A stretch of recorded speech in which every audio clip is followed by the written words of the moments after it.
दोस्तों, आज हम हिंदी क्षेत्र में हिंदी की बात करेंगे। ऐसा अक्सर लोग सोचते हैं कि भाई जो जिनकी भाषा हिंदी नहीं है उनको ज़्यादा तकलीफ़ होती है या ज़्यादा पढ़ाने में प्रॉब्लम आती है, और जो हिंदी भाषी हैं उनको हिंदी पढ़ाने में क्या तकलीफ़ है वो तो। और दूसरी उसमें एक और बात जोड़ देते हैं कि हिंदी तो बड़ी सरल भाषा है, तो फिर हिंदी पढ़ाने की ज़रूरत ही क्या है। लेकिन वास्तविकता ये है, जानते सभी हैं लगभग, लेकिन स्वीकार नहीं करते कि पूरा जो हिंदी क्षेत्र है वो वहाँ पर कोई ना कोई बोली बोली जाती है, हिंदी की बोली बोली जाती है।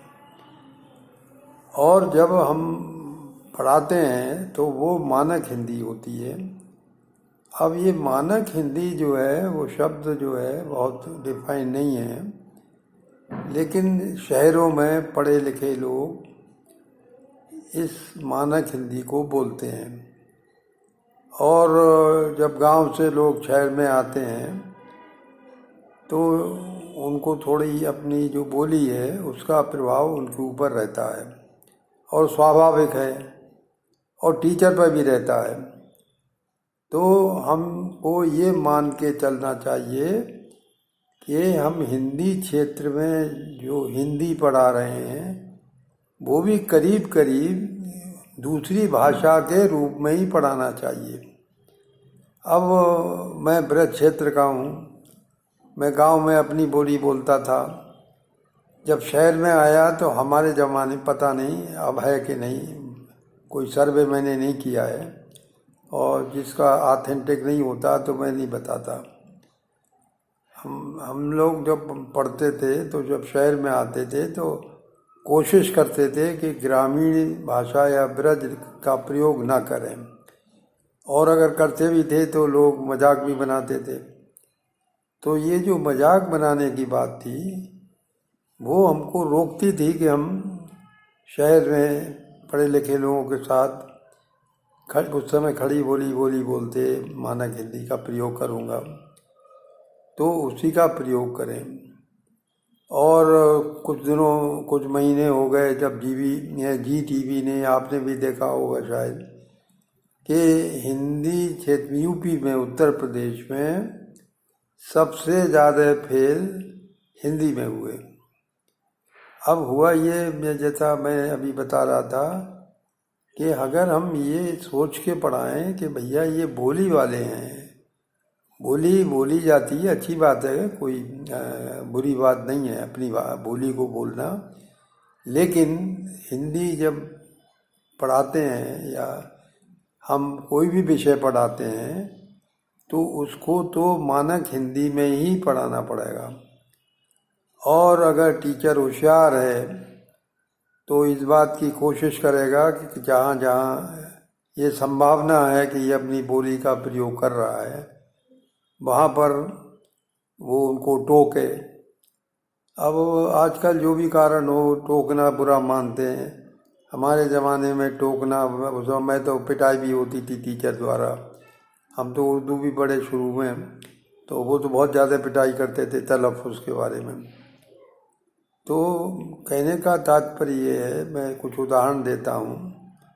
एक सज्जन ने अभी हमको फ़ोन करके बताया कि वो अभी भी बा और वाह में अंतर नहीं कर पाते हैं।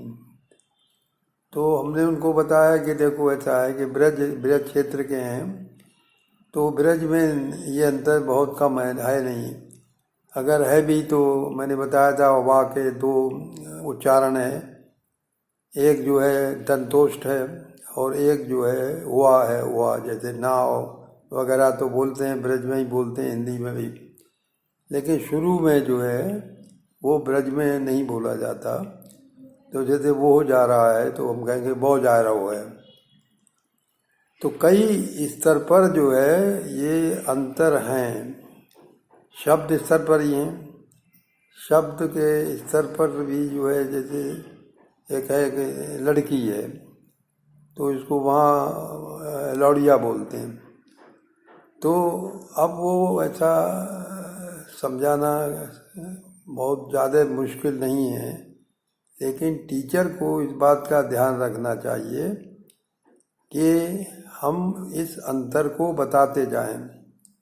जैसे ये कुछ मैंने कहा कि बता रहा हूँ, शब्द स्तर पर, वाक्य स्तर पर भी अंतर है। जब मैं ब्रज के लिए उदाहरण दे रहा हूँ कि वो मेरी भाषा है, आप बिहार से भी, भोजपुरी से भी उदाहरण दिए जा सकते हैं। तो लिंग का भी मामला है, एक शब्दों के लिंग अलग अलग रहते हैं। मानक हिंदी में दही शब्द है, वैसे इकारांत है तो दही जो है पुल्लिंग में बोला जाता है। मुझे पता चला कि पूर्वी उत्तर प्रदेश में या बिहार में दही जो है वो स्त्रीलिंग में बोला जाता है। इस तरह के बहुत से शब्द हैं जो जिनकी जो लिंग हैं वो अलग अलग हैं। तो पर ही मैंने शब्द स्तर पर दिया उदाहरण, मैं जा रहा हूँ, ब्रज में बोलेंगे मैं जा रहा हूँ।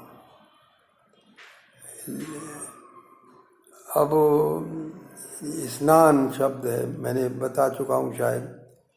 अब वहाँ पर बिहार में उसको स्नान बोलते हैं। ऐसी कोई बुरी बात नहीं है, किसी की आलोचना नहीं है इसमें, मेरा उद्देश्य किसी की आलोचना करना नहीं है, क्योंकि सा और ना का जो कम्बिनेशन है कॉन्सोनेंट का, व्यंजन का, वो हम हिंदी में नहीं बोलते, उसमें हम कुछ स्वर लगा देते हैं।